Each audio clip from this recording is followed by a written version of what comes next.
ماه نوامبر سال 2019 در مؤسسه تحصیلات میانی عمومی رقم 57 ناحیه باباجان غفورов کارهای ساختمانی برای بنیاد گرمخانه آغاز شد. گرمخانه مذکور امروز نه فقط برای با سبزوات کبودی‌ها تامین کردن آشخانه مؤسسه خدمت می‌نماید، بلکه برای برگزاری درس‌های عملی فن بیولوژی نیز مساعدت می‌کند. ماه فوریه سال گذشته در این گرمخانه بودرینگ کشت کرده شده، در نتیجه درست برای ماندن اگریتکنیکی پرورش مسئولین حاصل خوب گرفته و برای آشخانه مؤسسه استفاده کردند.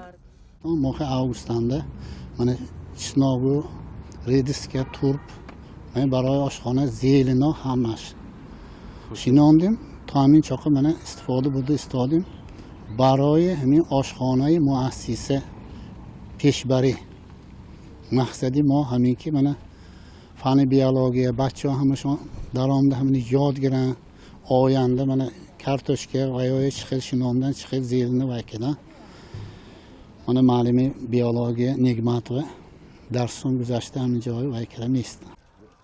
در اساس دستور و سپارش‌های پیشوای ملت محترم امام رحمان جهت مستحکم نمودن بعضی ماده تکنیکی مؤسسه‌های تعلیمی برای گذشتن به برنامه ملی خوراک مکتبی کاربری با مرام ادامه دارد. طی سال‌های اخیر برای عملی نمودن این هدف حکومت جمهوری تاجیکستان در همکاری با مقامات اجرایی حکومت دولتی ولایت سوخت، ریاست معارف ولایت، شعبه معارف شهر و نواحی، اساسیاسیون پدر مادران و برنامه عضوخواری جهانی سازمان ملل متحد در مؤسسه‌های تحصیلات میانی عمومی باغ‌های میوه دهنده و گرمخانه‌ها بنیاد کرده شدند.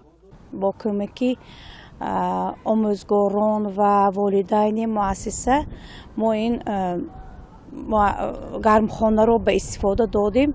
از گرمخانه ما پمیدور، پودرینگ برای آشخانه مؤسسه ذخیره نمودیم و حاضر در فصل سرما که هست ما کبوتی ها برای همین آشخانه مؤسسه دسترس نمودیم.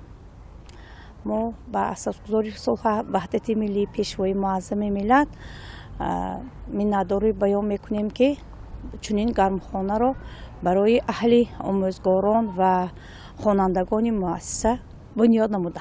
چنین گرمخانه‌ها تا امروز در 8 مؤسسه تحصیلات میانی عمومی شهر و ناحیه‌های باباجان غفورov، کنی بادام، دیوشتیج و جبار رسولov بنیاد و مورد استفاده قرار دارند. در گیمنازی رقم 1 ناحیه باباجان غفورov باشد هنوز سال 2012 با دستگیری کمیته پدر مادران در مساحت 3 سوتق گرمخانه برای پرورش لیمو ساخته شده تا امروز حاصل می‌دهد. ماموریت مؤسسه از این گرمخانه هر سال از 150 تا 200 کیلوگرم حاصل گرفته مبلغی از فروش لیمو به دست آمده را برای آشخانه و نگهداری گرمخانه استفاده می‌برد.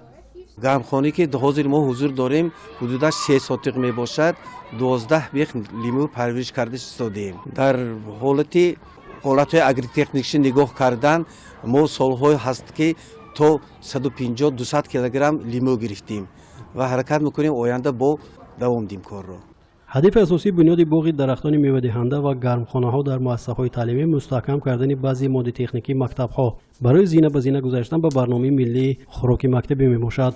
بنا به اطلاع مسئولین، برنامه عضوخواری جهانی سازمان ملل متحد 622 مؤسسه‌های تحصیلات میانی عمومی را با مواد خوراک تامین کرده ایستاده. در سال 2021 باز در 28 مؤسسه‌های تعلیمی حدود ولایت نقشه بنیاد چنین گرمخانه‌ها را طرحریزی نموده است.